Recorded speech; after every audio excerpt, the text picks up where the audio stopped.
I arrived at La Maison, the most expensive restaurant in the city, precisely at 7 for my 34th birthday dinner. Dad had insisted on this place, which seemed odd given how our relationship had deteriorated. The maitre d' guided me to a private room where my family waited, all wearing strange smiles. Mom, Dad, and my sister Amanda sat around a table with an expensive bottle of champagne already open. Something felt off. Amanda had her phone out, recording me as I walked in. Dad gestured to an empty chair with exaggerated politeness. I noticed several business associates at nearby tables. As I sat down, Mom pushed an elegant envelope toward me. "A special gift," she said, "from all of us." They leaned forward, watching intently as I opened it. Inside were formal disownment papers, legally removing me from the family. I thanked them politely, tucked the papers into my jacket, and walked out. Their confused faces told me they expected tears. They had no idea what was coming tomorrow. I grew up as Patrick Montgomery, son of James Montgomery, founder of Montgomery Investments. Our family home in Connecticut sprawled across 6 acres with a view of the Long Island Sound. My childhood memories revolve around Dad pointing at skyscrapers, saying, "One day, you'll run the family business, Patrick." I believed him completely. Dad founded Montgomery Investments after working at Goldman Sachs for 15 years. He spotted an opportunity in boutique investment services for mid-sized manufacturing companies, a niche underserved by larger firms. Within a decade, he built a $200 million company. Our family name appeared in business magazines and local society pages. From age 12, I spent summers filing paperwork at the office. By 16, I was analyzing basic investment reports. Dad would ruffle my hair when I spotted trends or raised questions about client strategies. "You've got the Montgomery mind," he'd say, his highest compliment. Mom supported my interest in the business. Martha Montgomery had given up her own career in finance when she married Dad. She taught me how to read financial statements before I learned algebra in school. We'd sit at the kitchen counter, reviewing annual reports from Dad's clients while she explained concepts most kids would never understand. I chose the University of Pennsylvania specifically for Wharton, graduating with honors in finance. The day I received my diploma, Dad handed me a business card with the Montgomery Investments logo and my name listed as Junior Investment Analyst. "Your real education starts now," he said. For 5 years, I worked 80-hour weeks learning every aspect of the business. I analyzed potential investments, prepared client presentations, and gradually began managing smaller accounts. Clients liked my thorough approach and clear explanations. Several specifically requested me for their portfolios. Everything changed when Amanda joined the firm after graduating from Harvard Business School. 5 years younger than me, she had always been the family darling. Where I was methodical and detail-oriented, Amanda was charismatic and bold. Dad immediately gave her responsibilities that had taken me years to earn. I noticed subtle shifts in how Dad treated us in meetings.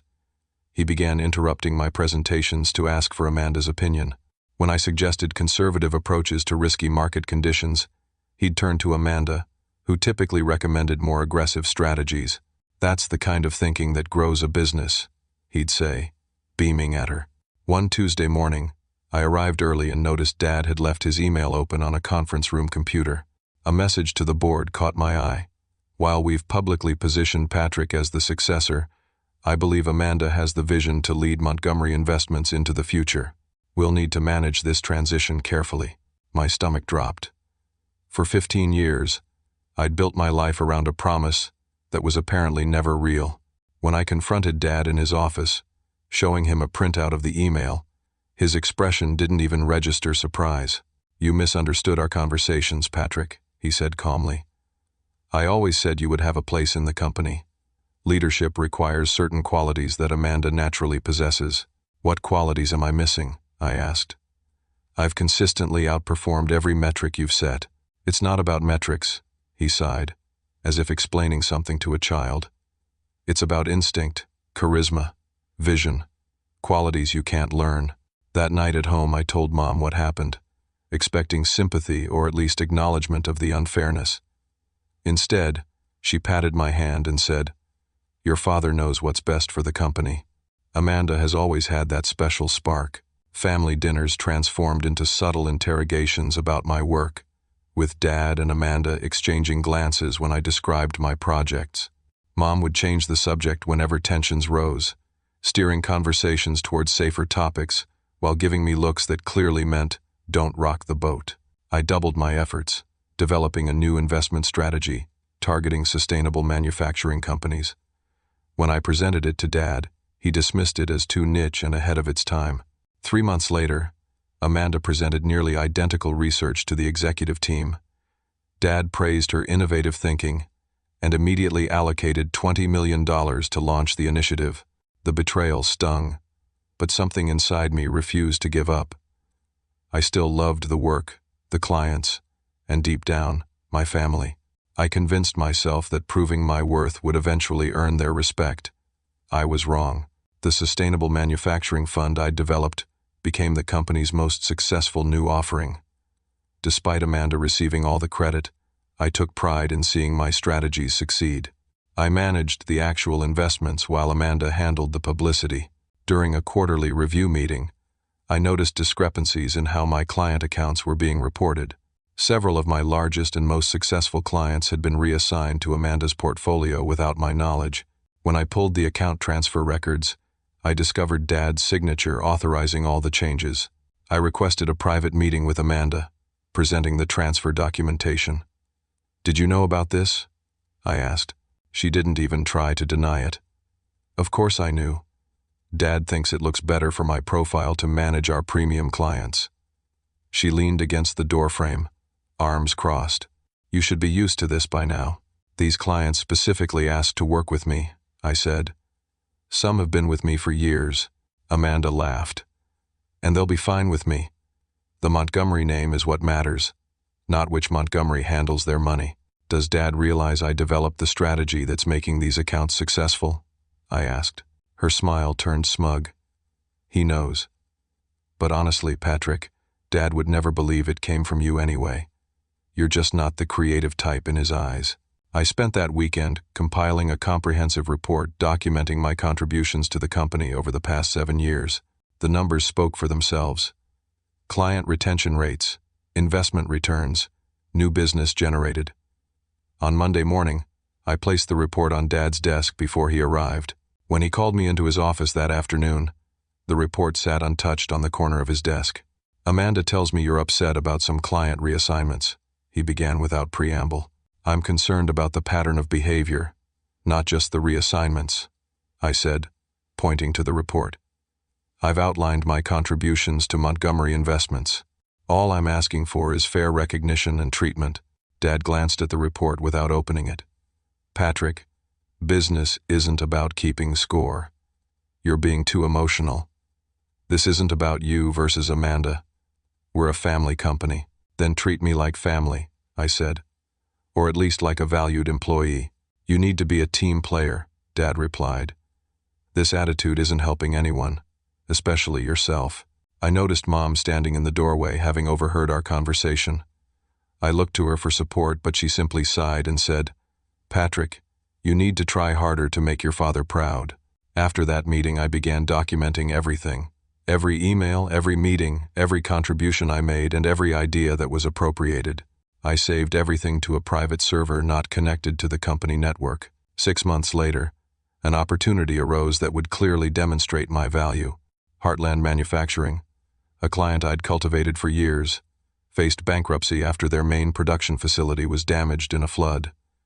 Their insurance covered only 60% of the losses.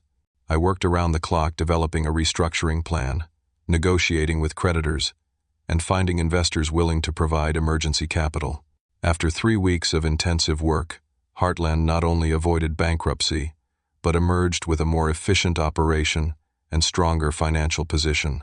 The CEO personally called Dad to praise my work, saying I had saved 300 jobs in a 70-year-old family business. Dad organized a celebration at the office, complete with champagne and the Heartland executives in attendance. I arrived expecting, finally, some recognition. Instead, I watched in disbelief as Dad introduced Amanda as the architect of Heartland's resurrection. She gave a polished speech about teamwork and the Montgomery family commitment to their clients. The Heartland CEO looked confused but went along with it. Later, he cornered me by the elevators. "I wanted to thank you personally, Patrick. Whatever's going on with your family, know that I understand who really saved my company." That night, I drove to the coast and walked along the beach for hours, wrestling with my emotions. I loved my family despite everything. I had given my entire adult life to Montgomery Investments, but the pattern was undeniable. They would use my talents while denying me credit or advancement. I decided to make one last attempt at honest communication. I invited my parents to dinner at a quiet restaurant with no business connections. For 2 hours, I opened my heart, explaining how their treatment was affecting me, asking directly what I could do to earn their respect. Mom dabbed at her eyes with a napkin but said nothing substantive. Dad listened impassively before delivering his verdict. "You might be happier at another company, Patrick, if you can't accept your role here." "What exactly is my role?" I asked. "You're detail-oriented, numbers-focused. Amanda sees the big picture. That's why she'll lead, and you'll support." The message was crystal clear. No matter what I did, no matter what I achieved, they had decided my place. The realization brought an odd sense of calm. For the first time, I understood that the problem wasn't my performance but their perception, and no amount of evidence would change it. As we left the restaurant, Dad placed a hand on my shoulder. "Think about what I said. There are plenty of firms that would value your skills. We'll always be family, but perhaps not colleagues." I nodded, already forming a plan. The next morning I called Eleanor Westfield, CEO of Westfield Capital, Montgomery Investments' largest competitor. Her assistant sounded surprised but arranged a lunch meeting for the following day. Westfield Capital occupied a gleaming tower downtown, 18 floors above Montgomery Investments. The symbolism wasn't lost on me as the elevator carried me upward. Eleanor's corner office offered panoramic views of the city, including the Montgomery building below. Eleanor Westfield had built her company from scratch, after being passed over for partnership at several Wall Street firms. In her early 60s, she had a reputation for recognizing talent and rewarding performance regardless of background or connections. "I must admit I was intrigued by your call," she said after we ordered. "A Montgomery wanting to meet privately with a Westfield is unusual, to say the least." "I appreciate your time," I said. "I'll be direct. I'm exploring options beyond Montgomery Investments." Her eyebrows rose. "Your family's company has a strict non-compete clause for departing executives. I've poached enough talent to know James Montgomery enforces it aggressively." "I'm aware," I replied. "But I'm not proposing a typical recruitment scenario." For the next hour, I outlined my expertise, my understanding of Montgomery's strategies, and my ideas for investment approaches that neither firm was currently pursuing. I was careful to avoid sharing confidential information while demonstrating my value. Eleanor listened without interruption, her expression revealing nothing. When I finished, she tapped her fingers on the table thoughtfully. "I could offer you a senior position starting immediately," she said. "We'd weather the legal storm. Your father would eventually settle once he realized you were gone for good." "I'm proposing something different," I said, lowering my voice despite the private dining room. "I continue at Montgomery while providing strategic insights to Westfield. In return, I want equity and a leadership position when the time comes to leave Montgomery publicly." Eleanor's eyes narrowed. "You're suggesting a double role? That raises serious ethical and legal questions." "Only if I share proprietary information, which I won't," I clarified. "I'm talking about market analyses, client approach strategies, and investment frameworks I've personally developed. Nothing that violates any agreements I've signed." "Why would you do this?" she asked. "Money, revenge, recognition," I answered honestly. "And the opportunity to build something where merit matters." She studied me for a long moment. "I'll need proof of your abilities before considering such an arrangement." "I understand," I said, sliding a folder across the table. "This contains my analysis of 3 market segments where Montgomery is vulnerable and Westfield could gain significant ground. Nothing confidential, just my personal observations." As Eleanor reviewed the documents, I experienced intense conflict. I didn't want revenge against my family. Despite everything, I loved them and had spent my life trying to earn their approval. but I needed to be valued for my contributions. A week later, Eleanor called. Your analysis was spot on. We implemented your suggestions on the renewable energy sector and already see traction. I'm interested in your proposal, with conditions. We arranged regular meetings at a coffee shop, halfway between our offices. I began subtly directing Montgomery away from certain valuable opportunities by emphasizing the risks during strategy sessions, allowing Westfield to secure them instead. I never shared confidential information, only my professional judgment and analyses I'd developed. Within 3 months, Westfield's market share in several key sectors increased noticeably. Montgomery's executive team, including my father, held emergency meetings to discuss Westfield's sudden competitiveness. They must have inside information, Dad fumed during one such meeting. They're anticipating our moves too accurately. Amanda suggested hiring a security firm to check for breaches. No one suspected that the insights came from me, still dutifully attending every meeting, still being ignored and underestimated. Meanwhile, I strengthened relationships with key clients, ensuring they associated their positive experiences with me personally, rather than just the Montgomery brand. I documented every interaction, building a foundation for the future. Eleanor was impressed with my contributions. You've proven your value, she said during one of our meetings. I'm prepared to formalize our arrangement. 15% equity in Westfield, and the position of Chief Strategy Officer when you make your move. I need one more assurance, I said. When the time comes, I want autonomy to build my own team. Agreed, she nodded. Do you have a timeline in mind? I'll know when the moment is right, I replied. That moment arrived sooner than I expected, in the form of a birthday dinner invitation. The invitation came via email from my mother. Your father wants to celebrate your birthday at La Maison. 7 o'clock, private room, business casual attire. The brevity and formality seemed odd for a birthday invitation, but I hadn't had a normal family interaction in years. Part of me hoped this dinner might represent an olive branch. Perhaps Dad had reconsidered his position. Maybe the past months of Westfield's successes had made him recognize my value. I spent hours rehearsing what I might say if he offered an apology or acknowledgement. The day before the dinner, I stayed late at the office to prepare for a client meeting. Everyone else had gone home hours earlier.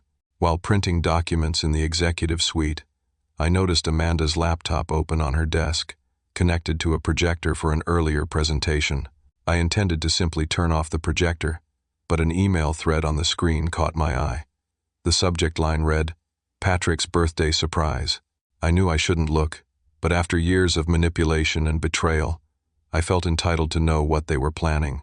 The emails were between Dad, Mom, and Amanda, discussing the papers and how to present them for maximum impact.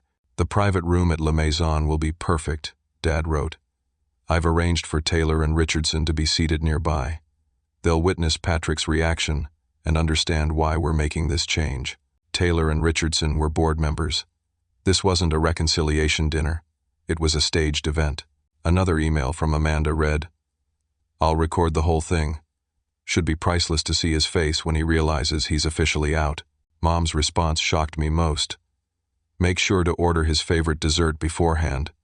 The contrast will make the moment even more dramatic. They had been planning this public humiliation for months, coordinating every detail for maximum emotional damage. The birthday dinner wasn't a peace offering, but an execution. I printed the emails and left the building, driving aimlessly around the city as I processed this discovery. The depth of their cruelty seemed incomprehensible. Not content to simply push me aside professionally, they wanted to ritually remove me from the family in public. At midnight, I called Eleanor. I need to accelerate our timeline, I said without preamble. What's happened? She asked. I explained the birthday dinner plan. They're going to present me with disownment papers tomorrow night. They've invited board members to witness it. Eleanor was silent for a moment. This changes things. A public break like this would actually help us. The timing couldn't be better. How so? I asked. We were planning to announce your position next month. We can move it up to Friday morning, immediately after your dinner. The contrast between their rejection and our embrace would make a powerful statement in the industry. The plan made strategic sense, but I felt hollow inside. Despite everything, I had never wanted a complete rupture with my family. Some childish part of me had still hoped for reconciliation. "Are you sure you want to go through with their dinner?" Eleanor asked. "You could simply not show up." "No," I said firmly. "I need to face this with dignity. They expect me to break down or lash out. I won't give them that satisfaction." "Very well," she said. "I'll have the press release prepared and schedule an announcement for Friday morning, 9 a.m. Are you ready for this, Patrick? Once we announce your position at Westfield, there's no going back." "I've been ready for years," I replied. "I just didn't know it." I spent that night preparing both practically and emotionally. I transferred personal files from my office computer to an external drive. I gathered the documentation I'd been compiling about my contributions to Montgomery Investments. Finally, I wrote emails to the clients I'd worked with closely, scheduling them to send automatically after the Westfield announcement. As I laid out my suit for the dinner, I realized this would be the last time I dressed as Patrick Montgomery, dutiful son and underappreciated executive. By this time tomorrow, I would be reborn as Patrick Montgomery, Chief Strategy Officer at Westfield Capital. The thought brought both anxiety and a strange sense of freedom. Sleep eluded me. I kept imagining the moment when they would present the papers, their expectant faces waiting for my breakdown. I rehearsed my response repeatedly, determined to maintain composure. By morning, I felt oddly calm. The worst they could do was exactly what they had planned, and I was prepared for it. The day passed in a blur of final preparations. I cleared personal items from my office, leaving it neat but impersonal. I confirmed details with Eleanor for the morning announcement. I answered emails and attended meetings as if nothing unusual was happening. At 6:30, I parked outside La Maison and sat in my car for several minutes, gathering my strength. "You can do this," I told my reflection in the rearview mirror. 10 minutes of dignity, then it's over. I straightened my tie, buttoned my jacket, and walked into the restaurant for my last dinner as a member of the Montgomery family. La Maison's soft lighting and hushed atmosphere usually created an intimate dining experience, but tonight it felt like walking onto a stage. The maitre d' recognized me immediately. "Mr. Montgomery, your family is waiting in the Bordeaux room," he said, gesturing for me to follow. As we walked through the main dining area, I noticed Taylor and Richardson seated near the entrance to the private room, exactly as planned in the emails. They nodded at me with strange expressions, a mixture of acknowledgement and discomfort. They knew what was about to happen. The Bordeaux room featured a single round table elegantly set for 4. Dad sat at what was clearly the head position, with Mom and Amanda flanking him. An empty chair waited for me opposite Dad. The symbolism wasn't subtle. "Patrick," Dad said with an artificial smile, "right on time as always." Mom and Amanda wore similar expressions, their eyes tracking my every move. Amanda had her phone out, already recording. A bottle of champagne chilled in an ice bucket beside the table. "Happy birthday, son," Mom said without warmth. I took my seat, noting the elaborate place settings and the careful arrangement of everything. Nothing about this dinner was spontaneous. Even the flowers matched the Montgomery Investments corporate colors. 34, Dad remarked, pouring champagne for everyone. "An important age, a time of transition." The waiter appeared with appetizers none of us had ordered. The meal had been fully choreographed in advance. To Patrick, Dad raised his glass. "May you find your true path." The double meaning wasn't lost on me. They clinked glasses while Amanda continued filming, capturing my expression as I sipped the expensive champagne.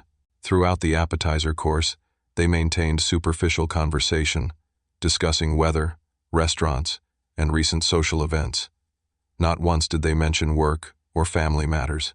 It was as if they were establishing a baseline of normalcy for Amanda's video, making what was to come even more dramatic by contrast. The main course arrived, perfectly timed. I noticed Dad check his watch and give Mom a subtle nod. She reached into her handbag and withdrew an envelope, cream-colored with gold embossing. "Before we continue," Dad said, his voice carrying enough to be heard at nearby tables, "we have something special for your birthday, Patrick." Mom slid the envelope across the table. "From all of us," she announced with a rehearsed smile. Amanda adjusted her phone to capture a better angle of my face as I picked up the envelope. Inside were legal documents, professionally prepared and already signed by all three of them. The title read, Declaration of Family Disownment and Removal of Corporate Privileges. The documents formally severed my connection to the Montgomery family legally, financially, and professionally. I scanned the pages, noting they had covered every base. I would retain no shares in the company, no rights to the family name for business purposes, no claim to any inheritance. Effective immediately, I was no longer part of Montgomery Investments or the Montgomery family. They watched me intently, waiting for the breakdown they had anticipated and planned for. Amanda zoomed in with her phone, ready to capture my humiliation for posterity. I looked up from the papers and met each of their eyes in turn. Then I smiled. "Thank you," I said calmly, folding the papers and placing them in my jacket pocket. "Is that all?" Their expressions shifted from anticipation to confusion. This wasn't the reaction they had scripted. "Patrick," Dad began, clearly thrown off balance. "Perhaps you don't understand the significance." "I understand perfectly," I replied, standing up. "Thank you for the champagne. It was excellent, as always." "Aren't you going to say anything else?" Amanda asked, still recording. "What else is there to say? You've made your decision. I accept it." Without another word, I walked out of the private room, past Taylor and Richardson, through the main dining room, and into the cool night air. Behind me, I heard confused voices and the scrape of chairs. They had expected tears, anger, pleading perhaps. My calm acceptance had ruined their theatrical production. As I drove home, my phone began buzzing with notifications. Amanda had already uploaded the video to her social media accounts, tagging industry figures and adding a caption about necessary business decisions and family values. But the video wasn't having the effect they intended. Instead of witnessing an emotional breakdown, viewers saw three people cruelly presenting disownment papers to a composed man on his birthday, while filming his reaction for entertainment. By morning, the video had circulated widely in financial circles, my inbox filled with messages from colleagues, clients, and even competitors, expressing shock at the Montgomery family's behavior. The narrative had completely backfired. Several major clients called, disturbed by what they had seen. "Is this how the Montgomerys treat family?" one asked. "Makes me wonder how they treat their clients." The first call from my father came at 7:30 a.m. "Patrick, we need to talk about the video," he said without preamble. "There's nothing to discuss," I replied. "The papers were quite clear. The public is misinterpreting what happened," he said urgently. "We need you to make a statement clarifying this was a mutual decision." "Was it mutual?" I asked. His silence answered the question. "The disownment is effective immediately, correct? That means I'm no longer obligated to protect the Montgomery reputation." "Don't be vindictive, Patrick," he warned. "This could damage the company. Not my company anymore," I reminded him. "Not my concern." I ended the call and blocked his number. Similar calls from Mom and Amanda went straight to voicemail. By 8:30, I had dressed in my best suit and was driving to Westfield Tower for the 9 a.m. announcement. For the first time in years, I felt a weight lifting from my shoulders. The constant need for approval, the endless effort to earn recognition, all of it was finally behind me. Eleanor met me in the lobby, concern evident in her expression. "I saw the video," she said quietly. "That was brutal, even knowing it was coming." "I'm fine," I assured her, surprised to find it was true. "Better than fine, actually." She nodded, satisfied with what she saw in my face. "Then let's introduce the world to Westfield's new Chief Strategy Officer." We rode the elevator to the top floor, where a room full of reporters and Westfield executives waited. As we entered, conversation hushed. All eyes turned toward us, curiosity evident on every face. Eleanor stepped to the podium while I took my place beside her. Below, 18 floors down, I knew the Montgomery Investments executive team would be gathering for their morning meeting, unaware that their world was about to change. The future stretched before me, uncertain but full of possibility. For the first time in my adult life, I would be judged solely on my merits, not on my place in a family hierarchy. The thought brought a genuine smile to my face as Eleanor began to speak. "Good morning, and thank you for joining us on such short notice," Eleanor began, facing the room of reporters and Westfield executives. Today marks a significant development for Westfield Capital that will reshape our competitive position in the market. Camera flashes punctuated her words.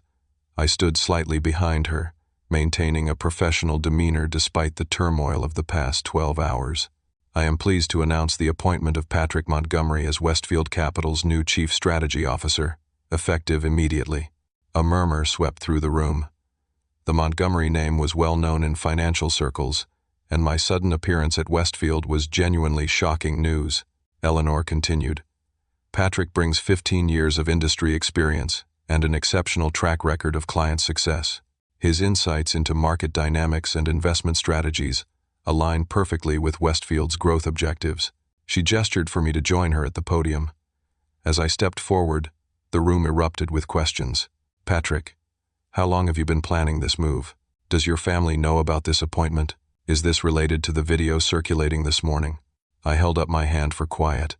I'm excited to join Westfield Capital and work with the exceptional team Eleanor has assembled.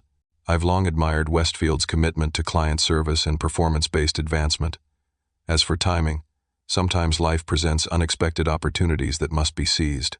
Eleanor smoothly redirected the conversation to Westfield's strategic vision, but the connection to last night's dinner was impossible to ignore.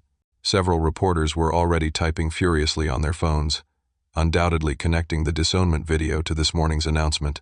After the formal press conference, I spent the morning meeting with Westfield's executive team and department heads. Everyone was professional but understandably curious about my sudden arrival. I focused on business matters, outlining strategies for growth and client acquisition. By noon, the news had broken across financial media. CNBC ran the headline, "Montgomery heir joins rival firm after family disownment." Bloomberg's alert read, "Westfield poaches key Montgomery talent amid family drama." The Wall Street Journal went with, "Corporate succession drama spills into public view as Montgomery's son defects to competitor." My phone exploded with notifications. Former colleagues, industry contacts, and clients all reached out, some offering support, others seeking gossip, many expressing interest in following me to Westfield. The first client to officially announce their move came at 2 p.m. Heartland Manufacturing, the company I had saved from bankruptcy, issued a press release stating they were transferring their entire investment portfolio to Westfield Capital, specifically citing their continued confidence in Patrick Montgomery's financial stewardship. By 3 p.m., 2 more major clients had contacted Westfield about transferring their accounts. By 4 p.m., that number had grown to 7, representing over $100 million in assets. At 4:30, Eleanor called me into her office. "The board is thrilled," she said without preamble. "This is exceeding our most optimistic projections." "It's just the beginning," I replied. "Many of these clients have been waiting for an opportunity like this. They stayed at Montgomery out of inertia, not loyalty." My phone buzzed with an unfamiliar number. Normally I would have ignored it, but Eleanor gestured for me to take the call. "Patrick Montgomery," I answered. "Patrick, it's Taylor. From the board." His voice sounded strained. "What can I do for you, Roger?" I kept my tone neutral. "There's an emergency board meeting in progress. Your father." He paused, seemingly choosing his words carefully. "James is claiming you stole proprietary information. The board is concerned." "I took nothing except my personal belongings," I replied truthfully. "Everything I'm bringing to Westfield is in my head. My knowledge, my relationships, my expertise."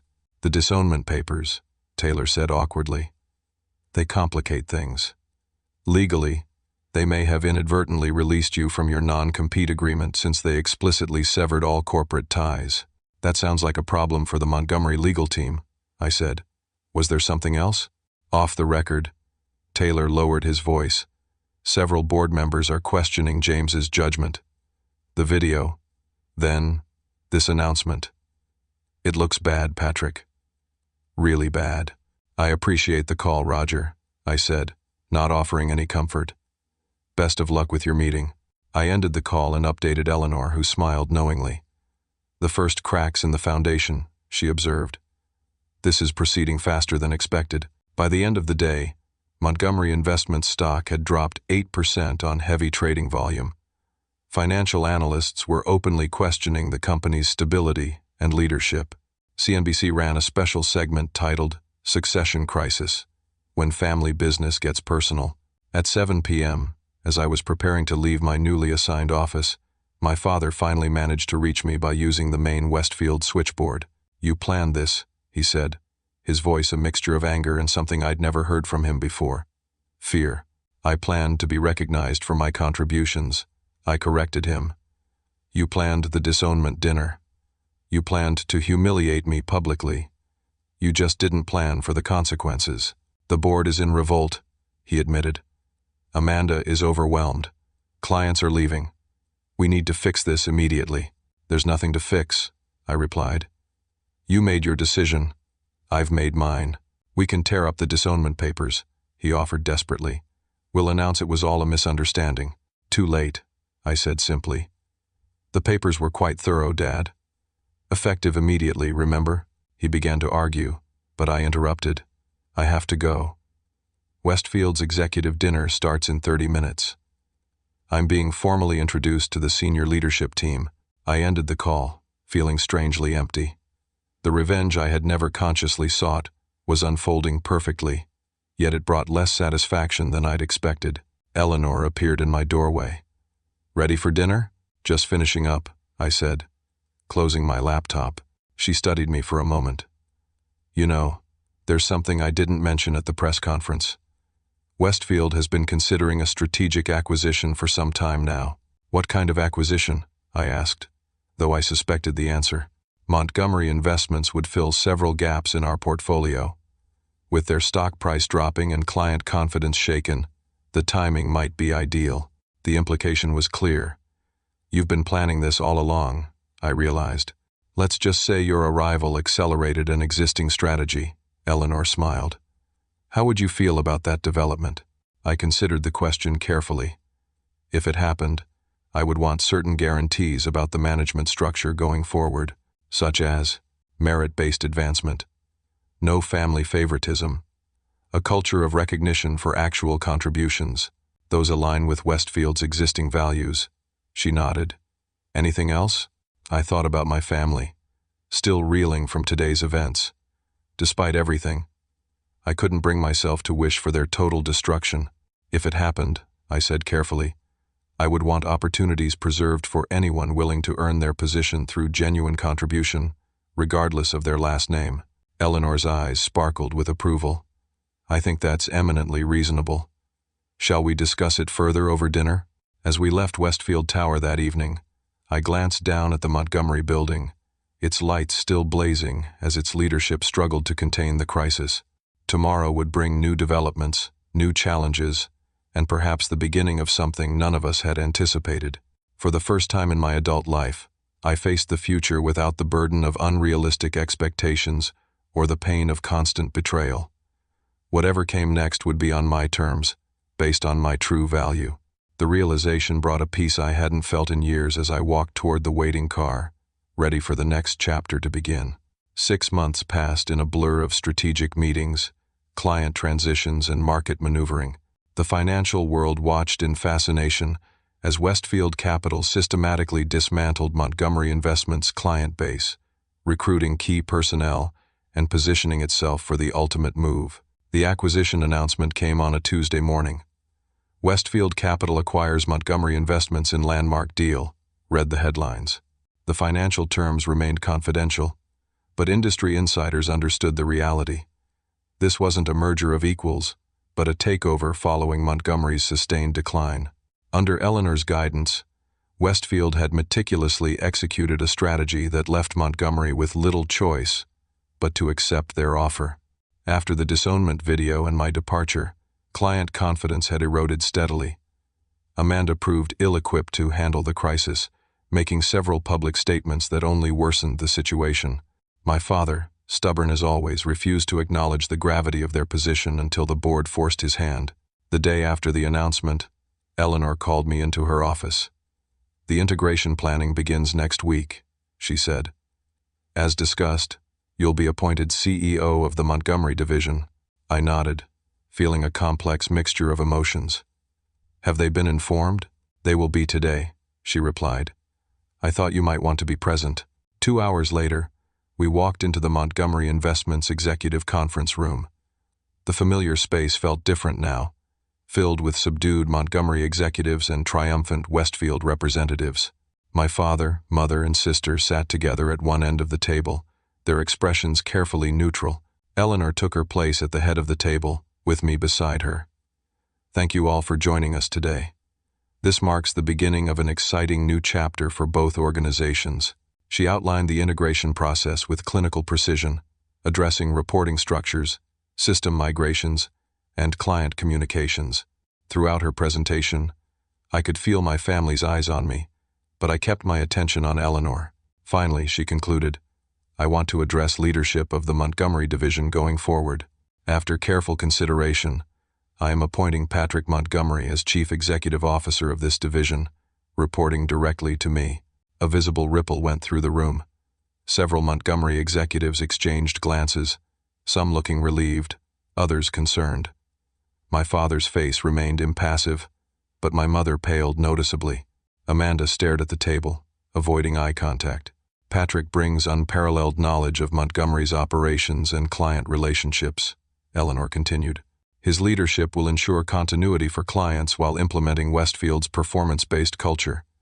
Patrick, would you like to say a few words?" I stood and surveyed the room, meeting the eyes of people I had worked alongside for years. "The coming months will bring significant changes," I began. "But our core mission remains unchanged, delivering exceptional value to our clients through sound investment strategies and attentive service." I deliberately avoided looking at my family as I continued.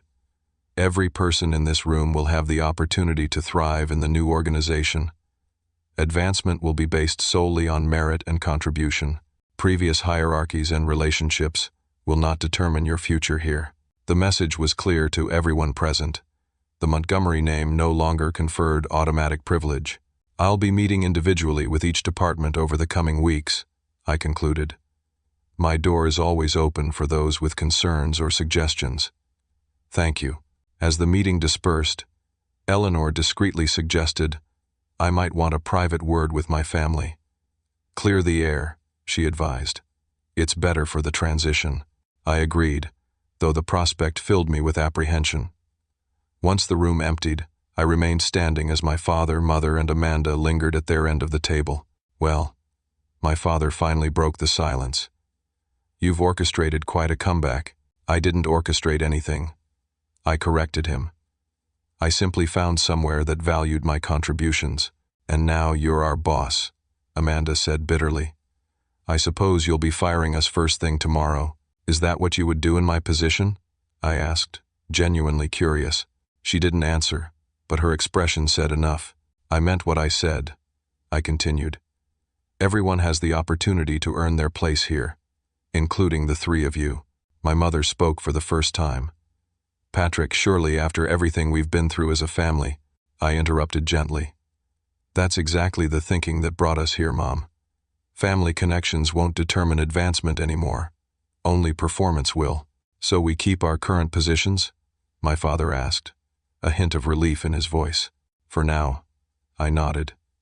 "But like everyone else, you'll be evaluated on your actual contributions going forward." I gathered my materials, preparing to leave them with that reality to consider. At the door, I paused and turned back. "One more thing. The disownment papers you presented at my birthday dinner have been officially nullified as part of the acquisition agreement. Legally, I'm a Montgomery again. Not that it matters anymore." The irony wasn't lost on any of us. They had tried to remove me from the family, and now I was effectively the head of it, at least in business terms. Over the next 6 months, the integration proceeded more smoothly than many had expected. I approached the leadership role with a focus on fairness and merit, evaluating each person based on their skills and commitment rather than their connections. My father, stripped of his founder's authority but still possessing valuable experience, initially struggled to adapt. In our weekly meetings, he alternated between resentment and reluctant respect for the changes I implemented. Gradually, as he saw the business strengthening under the new approach, his attitude softened. "The Marshall account," he said during one meeting. referring to a client he had personally managed for 20 years. Your strategy for their pension fund is outperforming projections. I wouldn't have taken that approach, but the results speak for themselves. Coming from him, this qualified as effusive praise. My mother adapted more easily, finding a niche in client relations where her social skills proved genuinely valuable. She approached me after a particularly successful client event. "You've built something good here, Patrick. Different from what your father created, but strong in its own way." Amanda presented the greatest challenge. Her initial response was passive resistance, doing the minimum required while nursing her resentment. During her first performance review, I addressed this directly. "You're talented, Amanda," I told her.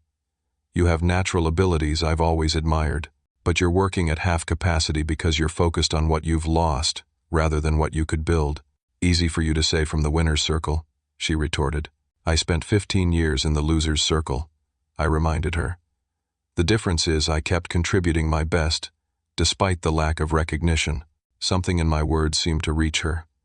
Over the following months, she gradually engaged more fully with her role, eventually developing an innovative approach to client acquisition that genuinely impressed me. One year after my birthday dinner, I invited my family to my home for a private dinner. The symbolism wasn't lost on any of us. As we sat around my dining table, the conversation initially remained professional, focused on business developments and industry news. After dessert, my father cleared his throat. "I think we need to address the elephant in the room," he said, setting down his coffee cup. "The past year has been instructive." My mother reached for his hand. "What your father is trying to say, Patrick, is that we were wrong. About many things, over many years." I waited, not making it easier for them. Some acknowledgments needed to be earned. I convinced myself that Amanda was better suited to lead, because she reminded me of myself. My father continued, "But I was wrong about what leadership really requires. I see that now, watching you these past months." "The video," Amanda said quietly. "The disownment. It was cruel, and I'm sorry for my part in it. I got caught up in what Dad wanted, and never questioned whether it was right. We all failed you," my mother added, "and in doing so, we nearly destroyed everything your father built. The company is stronger now than it's ever been, because of you." I took a moment to absorb their words, testing them for sincerity. "I never wanted revenge," I finally said. "I just wanted recognition for my contributions, the opportunity to advance based on merit rather than family politics." "We understand that now," my father nodded. "Sometimes lessons come at a high price.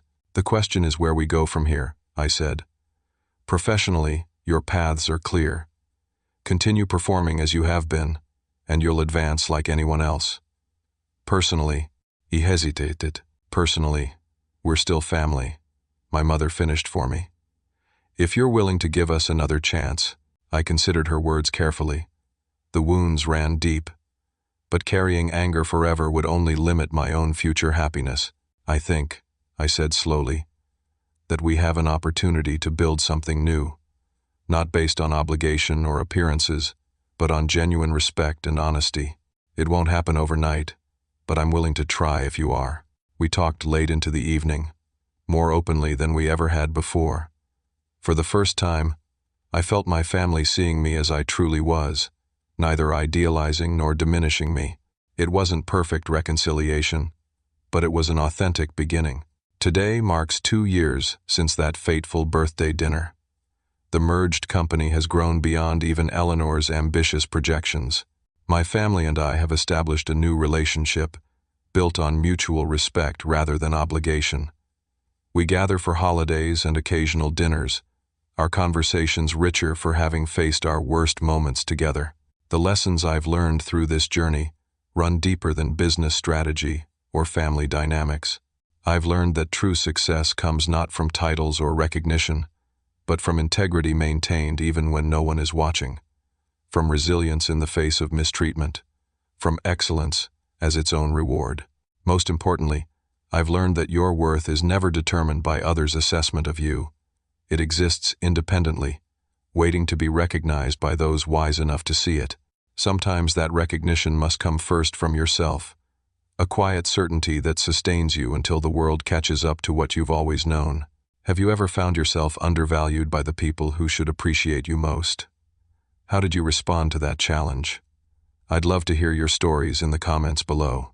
If this journey resonated with you, please like this video and subscribe to the channel for more real-life experiences that might mirror your own. Share this with someone who needs to be reminded of their worth, regardless of others' recognition. Thank you for listening to my story. And remember that your true value never depends on others' ability to see it.